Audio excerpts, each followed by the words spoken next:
Alright, people, review of the week time. So, lot to talk about, lot to get into in this video. There was a couple of fights on last night that I didn't get a chance to see.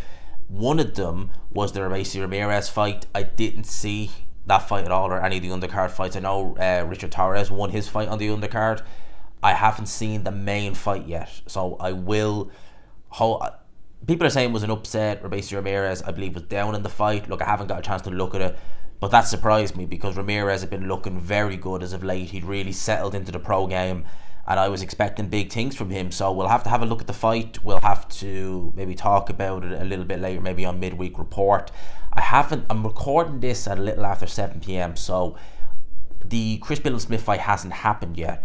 So I won't be talking about it in this video. I'll probably just do a post-fight review of it immediately after, and we'll talk about it maybe in a video. Midweek report, probably we'll talk about it there.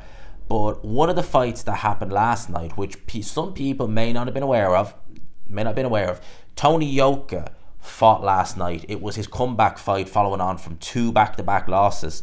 One against Carlos Takam in March of this year, and the other against Martin Bakole in May of last year. He went in there against the guy called Riyad, how do you say that name? Mary? I think is how you say that guy's name. And he lost via split decision. This is a Belgian fighter, originally from the Ivory Coast. And this guy, coming off the back of a loss to Kevin Lorena, that was actually in May as well. And then he lost in 2018 to Gulamarian via stoppage. Essentially, this guy is a cruiserweight. Essentially, now he did weigh 230 in this fight, so he's coming up to the heavyweight division. But that's 3 back-to-back L's. A majority decision, a split decision, and another split decision. Now, the losses to Bakole and Takam should have both been unanimous, in my opinion, because they were not close fights at all. And it's really weird that they scored them fight split decisions. This fight, I couldn't find the link for it. By all accounts, it was reasonably competitive, but the right guy apparently did win. All right, I haven't seen it, but I'm just giving my 2 cents on it. People online were saying going into the last round it was very close, could have went either way. Scorecards were 96-94 to Yoka and 96-94 the other way. Again, I have to really have a good proper look at it, but by all accounts this was competitive, so it really could have went either way. But Tony Yoka, I don't really know where he goes from here from this point in his career. He's 31 years old now, his record's 11-3. Former Olympic gold medalist, although some people even say he should have been a silver medalist. That should have went to Joe Joyce. His career started out, he fought Jonathan Rice in 2017, and that win has aged quite well over time. And, I think it was his 5th pro fight. He fought Dave Allen. Yeah, it was his 5th pro fight. He fought Dave Allen in France in 2018. And, that at the time was because Dave Allen had only had, I think, about 2 losses at the time, or 3 losses at the time, sorry. And, he was still useful. He actually went on to beat Nick Webb after that loss, actually, believe it or not. Fought guys like Dembetrenko, Christian Hammer, people like that. And he was looking okay. Now, with Tony Yoka, the big thing for him, the big controversy in his career was, I believe it was after the Dave Allen fight. I think it was actually just after that fight. The Dave Allen, so basically, Dave Allen has said in several interviews that he really doesn't like Tony Yoka, really doesn't like him. And I can understand why. Apparently after that fight, or maybe it was a different fight, but it was around about that time, he missed several PED tests. Didn't fail them, just didn't turn up for them, but didn't take them. So if you had nothing to hide, you would imagine you'd be straight away taking them, wouldn't you? And Dave Allen, so Tony Yoka, in those 3 losses, certainly the 2 I've seen, which was against Bakole and against Takam, he had absolutely nothing to keep those guys off him with. I mean, you look at Takam against Bakole, once he really started stepping on the gas, Takam was done. Takam was still trying to come forward, but he couldn't get through Bakole's power. Now, Dave Allen has always shown a good chin. Always shown a very good chin. And he also said, he's done it on Instagram Q&As, I think he said it in a couple of interviews, that in terms of power punches, Dylan White, David Price, Luis Ortiz, he put Yoka at number 1. Now, how do you go from being told, well, you hit harder than Luis Ortiz, than David Price, than Dylan White, to not being able to even remotely put a dent in guys? And I reckon, because he was out of the ring for over a year, between that and the Dembetrenko fight, I reckon up until probably 2021, right, I'd be suspicious of Tony Yoka. And I'll tell you why. He knocked out Joanne Duhaupas in a round. Now, he's normally very durable. Very, very durable. He's only been... So he was stopped as a corner retirement against Kasabutsky. He was knocked out against Povetkin. To be fair, that was a clean knockout. But he took the fight on, a couple of hours' notice. He was there in Russia on the day as a fan to watch the fight. He wasn't there to fight Povetkin. He was actually getting ready for a fight against Carlos Takam in, I think, January, February. That was in December 2016. So in roughly 6 to 8 weeks, he'd be fighting Carlos Takam. That's why he was there. He was there just to watch the fight. Povetkin failed the PED test. Duhaupas didn't have boxing trunks on. He had just the normal kind of amateur pair of shorts that were obviously too small for him because they looked like they were about to fall down. And he had running shoes on. So that knockout was just... That was a farce. That really was. But against Yoka, he was knocked out with a big right hand in the first round. And obviously 2020, right, people were being tested, but they weren't being tested for PEDs. It was for something else. So I reckon after things really did settle down a bit, which was roughly 2021, the mid part of that, and proper testing for you-know-what PEDs became the norm, that's when we seemed to see Yoka just go down. So I'm not making accusations, but I'm just saying I am suspicious. I am suspicious about Tony Yoka, and I think now we're seeing what Tony Yoka... Look, he's 3 losses back-to-back. I don't know him personally. He could be a lovely guy. But what I seen in those last 2 performances, and again, off the back of this, and this is a step down from both those guys, I don't know. I'd say stick a fork in him. I would say that. Now, in terms of the show that was on in the States, I didn't get a chance to see Liam Perro versus Montana Love, but I would like to. He knocked out Montana Love in 6 rounds. I like Liam Perro, I do. I think he's a very, very good fighter. I think he's massively underrated. Liam Perro is there. There's good fights there with Liam Perro. There's good fights being made with Liam Perro, in my opinion, at 140 pounds. I seen Andy Cruz versus Stratfon. Boy, now this right here, they have it listed as a KO, but it was a T. It should really have been a TKO. Maybe it's the California. I think it's it was in California. They have specific rules about that kind of thing, that they rule a KO even if you're stopped standing. This was a fantastic performance from Andy Cruz. The skill, the slickness, everything. It looked as if he was just in there having fun. You know, making something difficult look easy. What he was doing in there was difficult. The movement, the punching power, the uppercuts he was landing. The second round in particular, that round he just went into attack beast mode. Moving with the punches, in and out of range, the footwork, the speed, the shot selection, everything. I was looking at that thinking, this guy is probably not even really going into second or third gear. And you're seeing the gasp. Now, Stratfon, he knocked out Tennyson in a round. He got schooled over 12 by Maxie Hughes, was hurt a couple of times in that fight. Maxie Hughes is a very good fighter. And that was what, 2 years ago? Thereabouts, around about 2 years ago. In 2 years, Maxie Hughes is a good fighter. To go from that to looking like this against Andy Cruz, I mean, it obviously shows where Cruz is at. The skill gap. And in that second round, I would say if that was in the UK, they'd have stopped that fight in the second round. I would say they would have stopped Stratfon. If that was Howard Foster or someone like that, he's taken a lot of punishment, they'd have stopped that fight. And to be honest, I wouldn't have really griped too much, to be honest with you, if they did stop it in the second round. Stopped it reasonably early in the third round. I would worry a little bit because he was landing so clean. And the fact that maybe Stratfon has a really, really good chin, but he was hurt a couple of times by Maxie Hughes. I would maybe question the punch power a little bit of Cruz. If you're landing, so I'm not saying that he wasn't really sitting down on the shots, but we'll see how his punching power goes. But Eddie Hearn made a video he was on Instagram with Keyshawn Davis saying that basically there's levels. And I like the little kind of subtle dig. Well, it wasn't really subtle, but the dig he did where he basically was like, there's levels in the pro games. There's levels in the amateur games. Did you ever beat Andy Cruz? And I was just like, oh, that was a low blow right there. That was a low blow right there. But he never beat him in the amateurs, in the pro games. I mean, just get it on. I'm not being funny. Just make the fight. Just make it. If one of them loses, so be it. Well, one of them will most likely. It's just so be it. They can still move on. They'll make the fight. That's what I would say on that. Obviously, we get to the main event. We have Prograis versus Devin Haney. I've already spoken at length about this fight, but I will gladly speak about it again right here. It was a tremendous performance. It really, really was. Tremendous performance from Devin Haney.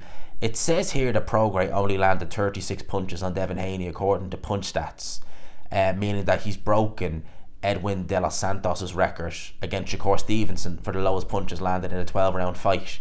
And that was only a couple of weeks ago. So, tremendous performance from Devin Haney. Regis Prograis, I really don't know. Like, he's talking about carrying on and saying that he wants to win another world title. I mean, let's see, but like based upon that performance, he looked really like I had a feeling going from his last performance into this Devin Haney with his age, I was like, oh, probably not going to do much, or probably not going to win, but be competitive. I did not expect that fight to be so one-sided. It really, truly, like you're watching it, you're like, how is this so one-sided? Devin Haney would have left that fight, probably have a few sore hands, but he could probably go again next week. Like that, took no damage whatsoever over the course of those 12 rounds. Looked very good doing it. Very impressed by Devin Haney. Great resume. He's only 25 years old. He has loads of time left. I already talked about going to 147. Listen, I'd like for him to stay at 140 for the time being. Try and get fights with the likes of Teofimo Lopez, people like that. See how he gets on. Subriel Mateus, people like that. See how he gets on with those guys, and then maybe go 147 after. But let's just wait and see. All right, Eddie Hearn. Someone asked him a question on Instagram, and they say, "Mate, honest opinions. Are you taking AJ down the IBF route to avoid Deontay Wilder?" And he says, "Once he wins on December 23rd, all will be revealed." I hope to God that's not a yes.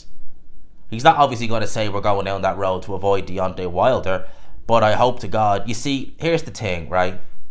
If you are going to continuously say it's Wilder, it's Wilder, it's Wilder, it's Wilder, and then swerve that and go down the IBF road, no. You said it was, and here's the thing. You keep saying that Wilder is the biggest fight. AJ versus Wilder is the biggest fight. It's the biggest fight. Well, if it is the biggest, let's get it made, right? Because you're going to turn around and be like, then what? Oh, well, it's not that big, and that Hergovich is a big fight. No, AJ Wilder is the fight that fans want to see. Fans want to see it. That's going to make more money as well for both fighters than AJ fighting for Hergovich. AJ fighting Hergovich. I hope to God that they make Deontay Wilder. I'd love it if after both guys win, if they win, that they announce it in the ring. This is what's going to happen. Both guys are fighting each other next, and I will be absolutely thrilled for that. I really will be. I'll be absolutely thrilled for that. What I hope doesn't happen is that obviously, as I said, we get into a situation where it's like, well, we have options now. Wilder, we've heard it long enough. Let's do it. That's what I want to see. We want to see Deontay Wilder. Now, I've also seen Eddie Hearn, and I can get where he's coming from with this now, to be fair. 100%. This is stupid. So, we'll go back to the start, right? So, a guy called Ben Damon broke this story yesterday. And, when you just read something and you're just like, that's stupid. I'll explain it here, right? The IBF have rejected Jay Opetaia's voluntary defense against Elazaris on the undercard of the Day of Reckoning. They say he must either pull out and instead face Myris Bradis, who won't be ready until mid-24, for that matter, and has fought no one since the loss, but somehow finds himself mandatory, or he'll be stripped. That's stupid. If the guy won't be ready until mid-24, let him fight someone. Eddie Hearn stated that Jay Opetaia will now vacate his title. Alright? He'll still have the ring title, so, some people would consider that the one that everyone wants, really. After the IBF rejected his voluntary defense against Elazaris, he said Opetaia has a 2-fight deal to fight in Saudi for life-changing money. And that's the thing you need to remember as well. It's not just like, obviously the fight is going to be pretty similar to the Jordan Thompson fight. Maybe Ellis will do a little bit better in a sense of he might last a bit longer, but he's going to get well paid. The IBF are going to get... You see, the IBF are the sanctioning body who... They follow the rules the most stringent. You know, if a rule says something, they tend to follow it, right? But here's the thing. Sometimes they do things that are just plain stupid. And then they do things that are just plain stupid. A good example would be Joe Cordina. When he won his title, he picked up an injury. A legit injury. I think it was an elbow injury or something like that. So he needed, I think, roughly, 6 months or so off to recover. So it meant that his mandatory defence, which was against the guy he won the title off in April just gone, had to be put on the back burner. Okay. So that is the time where you maybe make him champion in recess, or I think they did make him champion in recess, or at the very least you get the interim title out. Because an interim title, especially for a new champion like that, an interim title is basically there for you. So if the champion's injured and he's not able to fight for a couple of months, he has something to fight for, the mandatory challenger. And if he wins the interim title, it gives him certain benefits that a mandatory doesn't have. You know, in a sense, if the champion has to vacate, he's elevated the full champion, you know, that kind of stuff. He'd only been champion for a couple of months, I think 3 months less, and stripped. And you're just like, why? And the IBF have put the interim title out when a champion's not even been injured. So for me, that's stupid. I think Pulev was interim champion at one stage. So for me, that's just a stupid idea, stupid ruling. Jay Opataya, although the competitiveness of the fight is really, it's just not there. If Briedis won't be ready until mid-24, what's the point in him being inactive? You know? And at the same time, this is the IBF who at welterweight hadn't called a mandatory for 5 years. 5 years they went without calling the mandatory. Yeah, 2018 to 2023, no mandatory. When Spence beat Acampa in, I think it was August or July, thereabouts, 2018, that was his mandatory with the IBF. They've not called one since. So the IBF are just like all the rest. They really are. The WBO and the IBF are the best of a bad bunch. That would be the best way I would describe it. They're the best of a bad bunch. They really are. But they still are bad. They still make shocking decisions. I'm just reading some of the fights that are being announced here. So, O'Hara Davis versus Ishmael Barrosa for the WBA interim super lightweight world title has now been rescheduled for the undercard of Virgil Ortiz versus Frederick Lawson on January 6th. That fight was meant to happen last weekend on the Ryan Garcia show. Got pushed back due to visa issues, so it will happen now. They're definitely going to put the winner of that in there against Ryan. 110%. 110% that's what they're going to do. I reckon that's all it is. They're hoping O'Hara Davis wins, so it can be him against Ryan for the interim title. Ryan can then challenge Rowley, who is just, you know, O'Hara Davis or Ryan Garcia, take your pick. They both beat Rowley pretty easily. I seen this fight get announced and I'm just looking at it like, what the hell? You know, you see things and you're just like, why? Robert Guerrero will face Andre Berto. No, I'm not kidding. In a welterweight fight on the undercard of David Morrell's fight on December 16th this coming week. Guerrero won their first fight in 2012. 11 years later, huh? God almighty. That's how Showtime are going to bow out, is it? With two guys who've been there since, well, probably the beginning.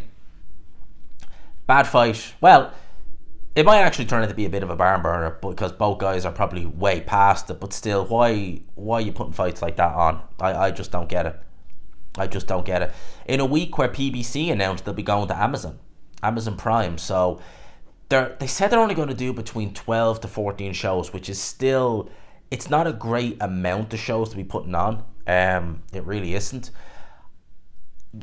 You could say, are they going with quality over quantity?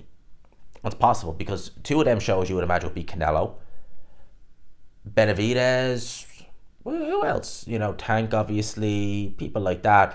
Would they get a Charlo out? Would Canelo be fighting the Charlo? Who knows? So it does probably mean that we're going to see more of their fighters still remain inactive, or at the very least they're going to be fighting once a year, which is one of the big problems, again, associated with PBC. But I am glad in one sense that they do have a deal, and they have a network, and it's more streaming now, which is still going to do pay-per-views though, so I suppose that's the only thing. But at the same time, it's another broadcaster. It means that, oh, he fights on DAZN, he fights on ESPN, he's fighting on Amazon. It's like, come on, I'm just worried that might happen.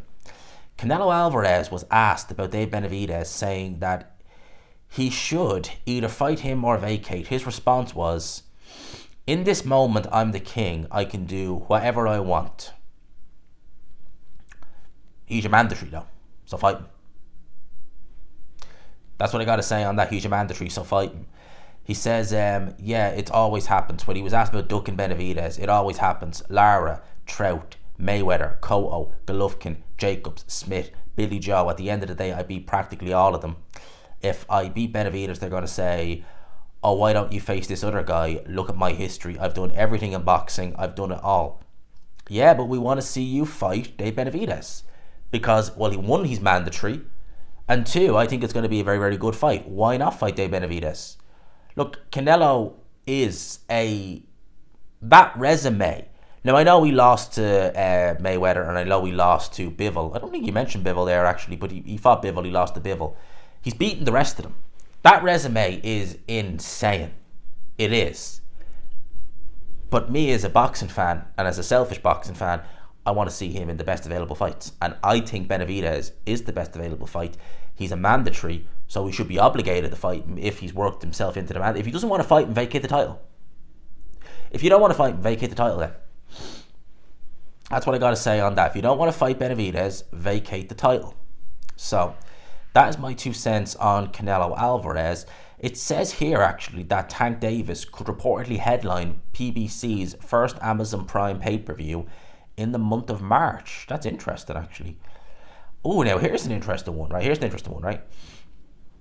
Josh Taylor has rejected an offer from Eddie Hearn for the Jack Catterall fight. He said that the offer is an 80% pay cut. I'll quote him here.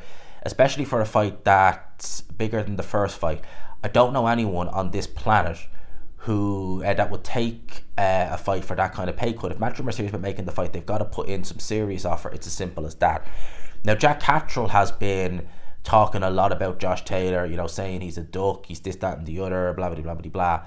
So Jack Catterall, obviously, he ain't too pleased with Josh Taylor. Now, what I will say, right, the fight, is it bigger than the first time? I would say at this point, no.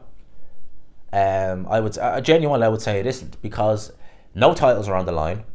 You had a 6 to 8 month window to make that fight, and for it to be a big fight. For it to be a big fight in 2022, because the fallout from that fight was massive, and rightfully so. Jack Catterall should have won.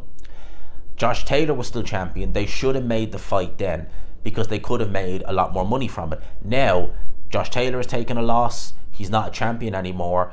Jack Catterall, look at his last 2 fights. Did he sell out in Liverpool? Didn't look that way. Where was he fighting before that? Did he sell out? Didn't look that way. Eddie Hearn, I'd say, has taken all types of L's with Jack Catterall on those shows. So Eddie Hearn's not going to offer Josh Taylor an insane amount of money if he thinks he's going to take an L on it. It just ain't going to happen. It just ain't going to happen. So, I can kind of understand where Hearn is coming from in one sense. In another sense, like I've been seeing, listen, right, one thing that I've noticed with Jack Catterall, this whole Jack Catterall, Josh Taylor thing, is that a lot of the sympathy for Catterall is seemingly gone now. If you look at the comments on some of Eddie Hearn's interviews, some of Jack Catterall's, interviews and tweets, a lot of people are like, just move on. And for me, I've been saying that for a while now. It's like, it's pretty bad. And again, look, some people would say you're being a bit harsh, Jack Catterall. Don't know him from Billy to Jack. He could be a lovely, lovely guy. But I'm just saying what I think, right? I'm just saying it like how I think, right? And Jack Catterall is still going on about that fight 2 years later. Should he have won? Yes, he should have. But when it became apparent the rematch wasn't going to happen and Taylor was going to go another direction, you know what you do? Forge a different path. Go and try and win a world title. You didn't have your titles that night. You should have. Go and win them. Go and win them somewhere else. Go and fight another champion. Take their belts. Forge your own legacy. Show Josh Taylor, Do you know what? Yeah, I got robbed in Glasgow. Hundreds of people get robbed in Glasgow every Saturday night.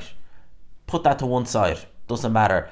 I'm going to forge my own legacy. I'm going to have titles. I'm going to do all this. You're going to lose and you're going to go into obscurity. I'm going to still be someone. He's not done that. What has he done? I got robbed by Josh Taylor. Alright, yeah, terrible. 2 years later. You know I got robbed by Josh Taylor. Is that all you have? Is that all Eddie Hearn and Sam Jones have to sell you on? You got robbed against Josh Taylor 2 years ago in Glasgow. Is that it? What else is there? What was there before and what was there since? Nothing, just Josh Taylor. Don't let that one night define your whole career. That's what I got to say on that. I know, you should have won it. Right? You should have won it. But that's never going to be a selling point. And that's all Eddie Hearn, Sam Jones and Jack Catterall can do. No matter who they're fighting. Yeah, Josh Taylor got robbed, but mate, move on. And the more you keep talking about it, the more people, because you can see it already, people are just like, stop talking, don't care. And the sympathy is going now. It's nearly 2 years, mate. Move on. Forge your own path. Do something else. Fight one of the other champions. Look for a fight with Devin Haney. Offer however much you can to Rowley, because you'll beat him with Jack Catterall with this eye with an eye patch and this hand tied behind his back could still beat Rowley easily, right? So look to go down other avenues. If the Taylor fight happens, it happens, but don't let it define you. Don't constantly be, it happened, right? You got robbed in Glasgow on a Saturday night, as do many other people. And, you know, they don't harp on about it 2 years later. So that's what I got to say on that. I suppose I'll leave it with this. I was done a video the other day about a TalkSport article. And I'll see if I can get the clip here of Oleksandr Usyk. Because I don't have the article still on screen. Oh yeah, the medicine ball training. And in the gym, on the medicine ball, looking the same as always. And do you know what's funny, right? You see, and again, you know, the Fury fans, obviously not being the brightest, because they really aren't. You've some Fury fans who are saying, oh yeah, he's putting on muscle because he's scared. And you've other fans saying, he looks tiny because he's only a middleweight. And it's like, is he one or the other? Is he a middleweight? He was a middleweight when he was a teenager, and yet they still turn around and say, well yeah, that proves he's still a middleweight. It's like, how? So Sergey Kovalev, when he fought Andre Ward and he was the bigger man on the night, was he a light middleweight? What do you mean, was he a light middleweight? Well, he fought as an amateur as a light middleweight. Does that mean that Andre Ward actually he beat a light middleweight? Is that even impressive then? Andre Ward, yeah, I went up and I beat Kovalev twice. Well, you only beat a light middleweight. You know, it's not that impressive. You know, Carl Froch was actually a super middleweight. No, obviously, right? Don't be stupid. But yet, because Fury is trying to say, oh, he was a middleweight when he was a teenager. You know, what do most people weigh when they're a teenager? Especially if they're not 6'8", 6'9". Obviously, their weight is going to fluctuate, obviously. But TalkSport made an article where they were talking about Oleksandr Usyk bulking again, to which my response is, when did he bulk the first time? In that pic there, he looks exactly the same. He looks like a 215 to 220 Oleksandr Usyk. Do I expect him to come in any heavier than that? Truth be told, no. I think he's going to weigh roughly between, probably about, I would say in the ratio of 218 to 223. That 5 pound ratio is kind of normally where Oleksandr Usyk's at. Probably not going to be any heavier than that. Now, a few people, I haven't seen it, so people are going to want to let me know in the comment section, because I haven't actually seen this, but a few people were saying that Usyk is training in the gym and Fury is showing off a private jet. Now again, I haven't seen that. I haven't seen that clip yet. So if some people want to, like, just even in the comment section, let me know what they mean by that, because at the time I'm recording, I haven't seen this. So if that is the case, if Fury is, you know, not even training and Oleksandr Usyk is in training, I don't really like the sound of that. And, you know, a lot of people are saying the seed has already been planted for an inevitable duck. I hope not. That's all I'm going to say. I'm not going to go there. I hope not. Lastly, Jarrell Miller has insisted that VADA testing will be in place for his fight with Daniel Dubois. All right, let's not make plans to see that fight. So, well, listen, right? If this will tell us about where Big Pharma's at, because if he goes in there against Dubois and he's been stringently tested and he's come clean and all of them, and he still looks somewhat like his old self, which I would imagine is very unlikely, but you never know, then we've got a problem in the heavyweight division. But if he's going in there against Dubois, he's always going to look slow, but he's looking real, like, just lethargic, not really able to move around, and he's getting hurt and maybe taken out by Dubois. Well, then we know did he talk about relying on something? He needed that and some. So interesting that they're employing VADA testing. Well, not really that interesting, to be honest with you. I mean, anyone who fights Jarrell Miller, you would be a damn fool to fight that man and not insist on the most stringent drug testing. You'd be a damn fool to take a fight with him and not insist on that. Because that guy right there, I mean, as I know, Big Farmer. You know, that's not his official nickname, but that's what I call him. Because seriously, this guy it's not even like when this guy fails his test that it's an over-the-counter, you know, like you get like Jack 3D, or you can get an energy drink with something in it that, oh crap, I didn't know this was in it, stuff like that. These were things that you physically had to inject, you know, serious stuff. Like, this wasn't, you know, a little kind of, oh, did I drink that? Oh, well, my bad. No, this is a case of, you know, boom, I'm Superman, I'm Mr. Universe all rolled into one. That's Jarrell Miller. So you'd be a damn fool to fight him and not insist on drug testing, serious drug testing. So that's my thoughts on that. I think that's pretty much it. So I will leave you with that, people. I hope you enjoyed the video. Smash the like button if you could. Hit subscribe, of course, if you haven't already. If you can't tell already, I think I have a dose coming on because I had to stop recording to sneeze a couple of times in this. And I think it's just a little kind of minor little... I don't really tend to get sick. I'd say it's just a little minor head cold I have coming on. So hopefully we'll shake that in a day or two and it shouldn't be too bad. I mean, it should be fine. I never really have any problems with head colds or anything like that. If I ever do get it, it's normally gone in the day or so. So we should be good to go. Everyone else watching, I hope you all have a great week. Hope you, if you're working, hope it's a good week. If you're not, keep doing what you're doing. Things will get better. Lads, we're nearly at Christmas, we're nearly at the end of the year. It's been a very, very good year for the channel. We've done so much. Let's keep it going. Let's have a big grandstand finale to the year. I'm looking forward to seeing what 2024 has in store. We've got the move coming up in early 2024. I can't wait to get out of Ireland. I mean, not that I can't wait to get out of Ireland, but, you know, I can't wait to set up in the UK and really make a go of getting to events and stuff like that. A lot coming. I hope you all have a great week. Smash the like button, all that good stuff, lads and lassies. I will leave it there. Peace.